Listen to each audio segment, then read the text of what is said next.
жұмыстамын, бір шұғыл хабарландыру бар.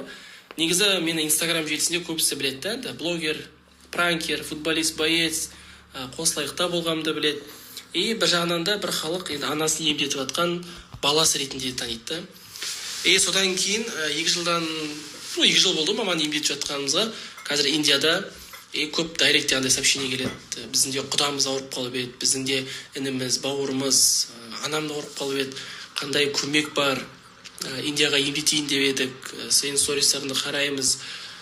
Жолдарын қалай виза алады, қандай врачтармен сөйлеседі. Сол барлығы сол туралы айтқым келіп отыр. Негізі жолдарын қалай, не істеуге болады деген. Болмады. Мен диагнозды білмедім, мама айтпады, жасырды. Енді ана жүрегі деген баланы жылатқысы келмейді, не істегісі келмейді. Білгеннен кейін бізде енді білмейсің, қайда емдету керек. Корея деп айтты, Өзбекстан деп айтты, біраз жерлерді айтты да. Былай Инстаграм барын ақтарып шығып, Индияны шешім қабылдадық. Индия дегенде білмедік та, қалай бару керек, қандай вообще ешкім таныс болмады. Сол жақта ем алып жатқан Есет деген бауырым бар. Сол анасын емдетіп жатыр екен, барлық информацияны біліп, біздер ештеңеге қарамай жолға шықтық. Әуелі алып, кейін халық көмектесті, жатпай тұрмай. Сосын емделіп жатқан барысында көп жазып кетті. Қалай баруға болады? Енді мен Инстаграмда көп активны болмаймын, дайрект оқымай қалам. Әркімге енді маманың номерін берем ғой. Осылай түсіндіреді. Жалпылама енді көп сұрап кеткеннен кейін мен осыны түсіруді шешім қабылдап отырмын. Ақтөбе қаласында, яғни Қазақстанда нәтиже дұрыс болмағасын Индияға бардық. Ол жақта бізді күтіп алды. Ангур Раджиев деген, Ашиш деген врачтар, үндіс, бірақ та орысша біледі, аудармашылар ғой. Күтіп алып, Фотис клиникасына апарды, барлық диагнозы қойылып, 4-ші стадиямен бардық, қателеспесем, тоқшектің қатерлі ісігі. Көп енді адамдар келіп жатқан. Сол жақта енді ем алып жатқан қазақтармен таныстық. Сол жақта білдік. Мен енді 4 ай ма сол жақта жүрдім маманың қасына. Кейін енді шаруа жасау керек, ақша табу керек деп кетіп қалдым. Бірақ анашым сонда ем алып жатыр. Лечение өте жақсы. Сізге гарантия берем. Енді бұл ауру адамның өзіне байланысты. Ауырдым жата берсе бұл емделмейді. Адамға өмірге деген құштарлығы өте жақсы болу керек. Сегді маманың позитивте, историяны көріп жатқан, күшті стрессін көтеріп, сөйтіп 2 жыл көзді ашып жұмғанша өтіп кетіпті, өзімізде байқамай қалдық негізі. Так вот, көзім жасарып кетті ғой. Мама айтады, енді кезінде қазақ елі маған көмектесті ғой, осындай қиын сәтте. Қазақтар енді әркімге тамшылатып номеріңді бергеннен гөрі Инстаграмға осылай сал. Қорықпасын, келсін, мен жақта күтіп алам, жататын жеріне орналастырам.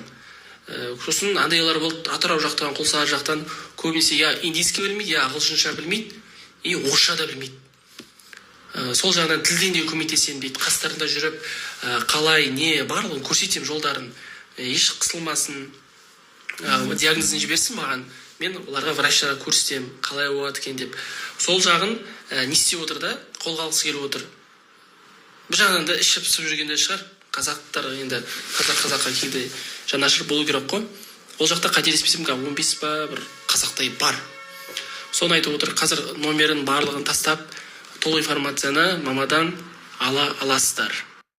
Сосын уайымдамаңыз, ешқандай услуга алмайды біздің мама. Білесіздер ғой, қандай мейірімді, қолы ашық адам екен. Мен де келіп емделсін деген ниетте ғой. Номерін қалдырып кетем, 24-7 жауап береді. Бір жағынан да мама ойнап жүрген жоқ, ем алып жатыр, мазалап, көп сұрақтың да қажет жоқ. Нақты өзінің сұрақтарыңызды қойып, диагноздарын жіберіп, фотосын жіберіп, әрі қарай врачтарға жібереді. Сол жақтан күтіп алады, қасына орналастырады, қандай тамақ әкелу керек, не әкелу керек, қандай киім әкелу керек, қандай болады ғой, енді әйел адамдар болғасын, ер адамдар болғасын, жаңағы қажеттіліктердің барлығын айтады.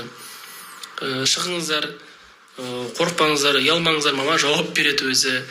Енді сол бір пайдамыз тиісін деген ба, қазақ еліне көп рахмет етемін, Алла разы болсын. Сол маманың айтқысы келгенде осы сіздерге соны жолдап отырмын. Бүйтіп араларында біреуді сұрап қалу мүмкін, енді көп адам сұрайды. Жалпы енді бізде индустар оқып жатыр Қазақстанда, Алматыда, Ақтөбеде, біраз жерде.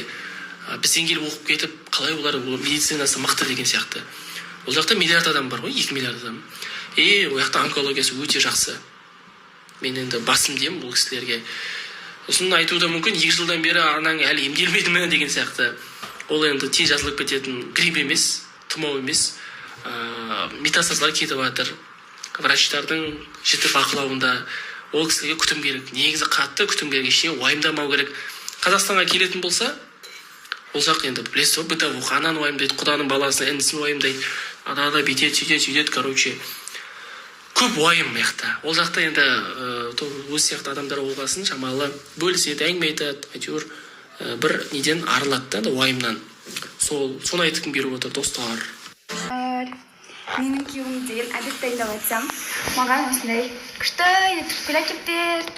Ешқандай праздник болмаса да, ешқандай повод болмаса да. Рахмет жон. Себебі неде? Себебі неде? Себепсіз. Себепсіз деген гүл екен. Күшті, да, необычно. Осындай гүлдер ұнайды маған. Рахмет жаным. И еще мен яқта шешке сопа пісіріп жатырмын. Деп өзімді мақтап қояды дейсің ба? Осы. Наматын әлі жеп жатыр, халі біткен жоқ. Сөйтем жан. Өзіне сөйтіп көріп.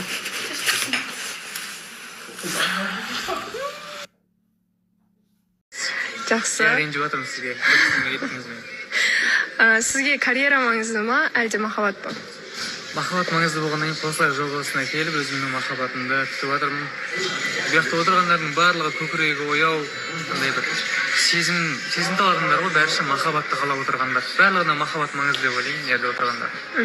Бірақ сіз үйленуге дайынсыз ба? Толықтай жағдайыңызды жасап?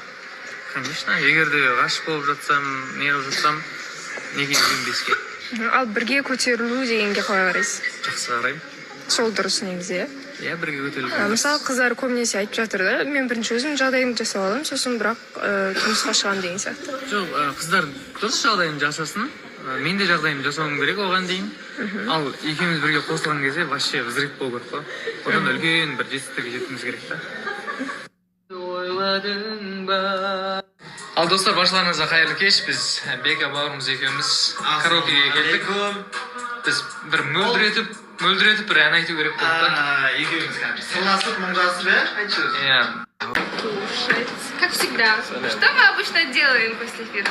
Идем кушать. Вчера, кстати, после эфира я сразу уехала, потому что он, оказывается, очень сильно скучал по мне и сегодня говорит, давай мы хотя бы покушаем. Я согласилась. Ну ладно, хорошо, давайте. А тут еще больше народу. Кстати, тут Нават пришли, и тут так красиво. А вот, давайте какой. А вот там тоже есть местечки.